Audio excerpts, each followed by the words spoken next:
মুসলমান যখন এক হয়ে যাবে তখন ইহুদি নাসারা কাফেররা কখনোই আমাদের উপর আক্রমণ করার সাহস করবে না। আমাদের সাথে লড়াই করতে ইনশাআল্লাহ আমরা মুসলমানরা গাজওয়াতুল হিন্দের জন্য তৈরি আছি।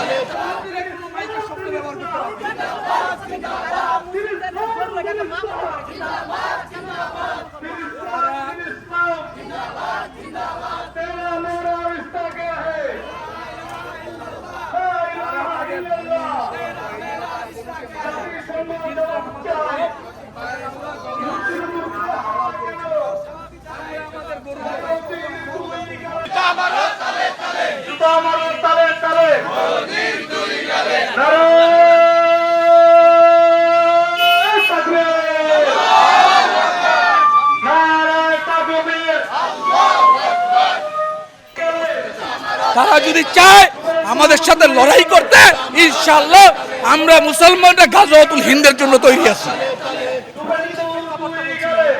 কুরবানির প্রেক্ষাপট কালকে তারা ভারতের মধ্যে একটা অধ্যাদেশ জারি করেছে পশ্চিমবঙ্গে যে প্রকাশ্যে গরু জবাই করা যাবে না। যদি গরু জবাই করে সেই গরু অবশ্য বার্ধক্যজনিত হইতে হবে এবং গরু অসুস্থ হইতে হবে, এছাড়া গরু জবাই করা যাবে না। এইটা মুসলমান যে আজকে জুমার নামাজের পরে আমরা কিছু মুসলমান একত্রিত হতে পেরেছি। ভারতে আমাদের মুসলমান ভাইদের উপর যেইভাবে নির্মম অত্যাচার চালানো হচ্ছে, মসজিদ ভাঙচুর করা হচ্ছে, ব্যবসায়ী প্রতিষ্ঠান ভাঙচুর করা হচ্ছে, এটার বিক্ষোভ মিছিল, এটার প্রতিবাদী বিক্ষোভ মিছিল করার জন্য আমরা বের হতে পেরেছি। এই জন্য আমরা আল্লাহ তাআলার কাছে শুকরিয়া আদায় করতেছি, আলহামদুলিল্লাহ আলহামদুলিল্লাহ। এটা প্রত্যেকটা মুসলমানের ইমানি দায়িত্ব। যখন কোন মুসলমানের উপর আক্রমণ হবে, অপর মুসলমান দেশের যারা ভাই বোন আছে তারা এই ব্যথায় ব্যথিত হবে এবং তারা তাদের সামর্থ্য অনুযায়ী এটার প্রতিবাদ করবে।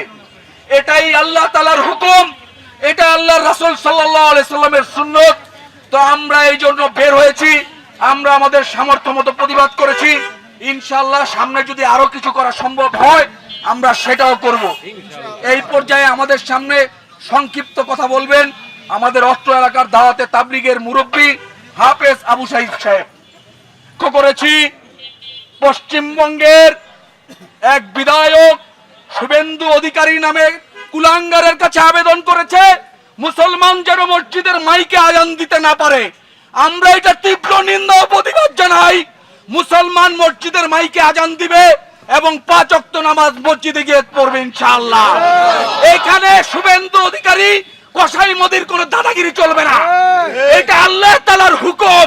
আল্লাহ পাক যে হুকুম আমাদের উপর ফরজ করেছে সেই ফরজ হুকুম পালনের জন্য ইনশাআল্লাহ আমরা জীবন দিয়ে দিব।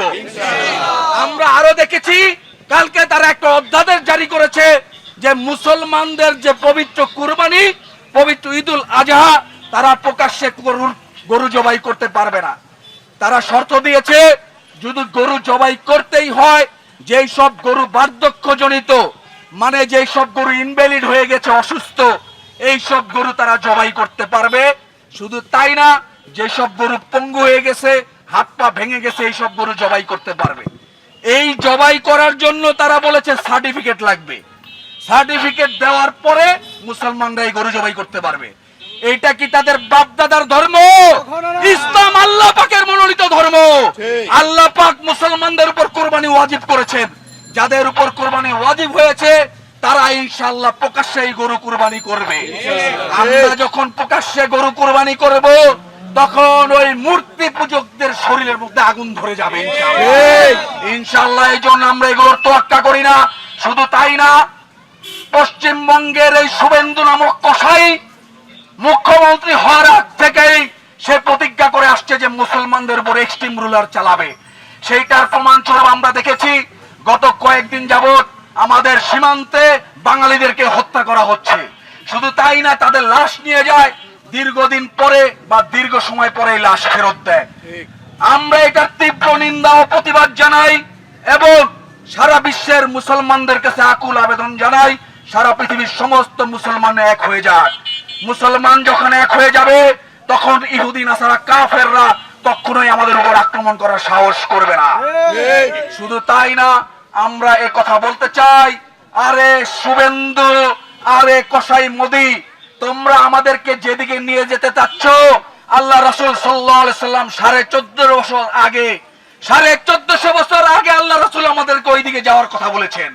তোমরা যদি গাজওয়াল হিন্দ চাও, গাজওয়াতুল হিন্দ চাও, আমরা মুসলমানরা গাজওয়াতুল হিন্দের জন্য ইনশাআল্লাহ তৈরি আছি। আমাদের যে জীবন আছে, এই জীবনের মালিক একমাত্র আল্লাহ। আমার জীবনের উপর আমার কোনো কর্তৃত্ব চলবে না, আমার রবের কর্তৃত্ব চলবে আমার জীবনের উপর। যে জীবন আমার রবের দিয়েছেন, সেই জীবন আমি আমার রবের জন্য ইনশাআল্লাহ উৎসর্গ করব। এই জন্য আমরা মুসলমানরা এখন থেকে একত্রিত থাকবো। আরো বলতে চাই, 5 তারিখের পরে বাংলাদেশের আলেম সমাজ, মাদ্রাসার ছেলেপেলেরা হিন্দুদের মন্দির পাহারা দিয়েছে, যেন তাদের মন্দিরে কেউ আক্রমণ করতে না পারে। এইটা দেখে শুভেন্দুর শিক্ষা নেওয়া উচিত যে মুসলমান শান্তিপ্রিয় ধর্ম, তারা কখনো কারো উপর আক্রমণ করতে চায় না, তারা কখনো কারো জানমালের ক্ষতি করতে চায় না। তারা তাদের ধর্ম পালন করবে, মুসলমানদের ধর্ম পালন করবে। তারা যদি অতি বাড়াবাড়ি করে আমাদের উপর আঘাত করে, আমরা ওই প্রতিআঘাত করার জন্য ইনশাআল্লাহ তৈরি আছি। এই জন্য আমাদের মাকসাদ আখিরাত। আমি এই আমাদের প্রিয় সাংবাদিক ভাইদের মাধ্যমে বলতে চাই, সরকার প্রধানের কাছে আপনারা অবশ্যই তাদেরকে তীব্র নিন্দা ও প্রতিবাদ জানাবেন, তাদের হাই কমিশনকে তলব করবেন, তলব করে মুসলমানদের উপর আক্রমণ বন্ধ করতে বলবেন ইনশাআল্লাহ। ইনশাআল্লাহ যদি এইভাবে তারা লাগাতার আক্রমণ করতেই থাকে, আমরা মুসলমানরা ভারতের অভিমুখে লং মার্চ করবো ইনশাআল্লাহ। এই জন্য আজকে থেকে আমরা এই প্রতিজ্ঞা করি, আমাদের ঈমানকে শক্তিশালী করি, ঈমানকে মজবুত করি, 5 ওয়াক্ত নামাজ মসজিদে জামাতের সাথে পড়বো ইনশাআল্লাহ। আল্লাহ রাসূলের সুন্নত তরিকায় পরিপূর্ণ জীবন যাপন করবো ইনশাআল্লাহ। আমরা ইন্ডিয়াকে তোয়াক্কা করি না, এই জন্য হই खुदा ही अमेरिका के पास नहीं है, खुदा ही भारत के पास नहीं है, खुदा ही इजराइल के पास नहीं है, खुदा ही सिर्फ मुसलमान के पास है। আল্লাহ মোদিদের সাথে নয়, আল্লাহ আমেরিকানদের সাথে নয়, আল্লাহ ইসরায়েলদের সাথে নয়, আল্লাহ তাআলা শুধুমাত্র মুসলমানদের সাথে আছে ইনশাআল্লাহ। তো যেই আল্লাহ তাআলা আমাদের সাথে আছেন, ইনশাআল্লাহ বিজয় আমাদেরই হবে ইনশাআল্লাহ। এই জন্য আজকের মতো আমরা এখানেই শেষ করছি। ইনশাআল্লাহ আমরা আমাদের এই ধরনের প্রতিবাদ বিক্ষোভ মিছিল অব্যাহত রাখবো। সংক্ষিপ্ত দোয়া করে শেষ করবেন আমাদের আবু সাঈদ হুজুর। আলহামদুলিল্লাহ।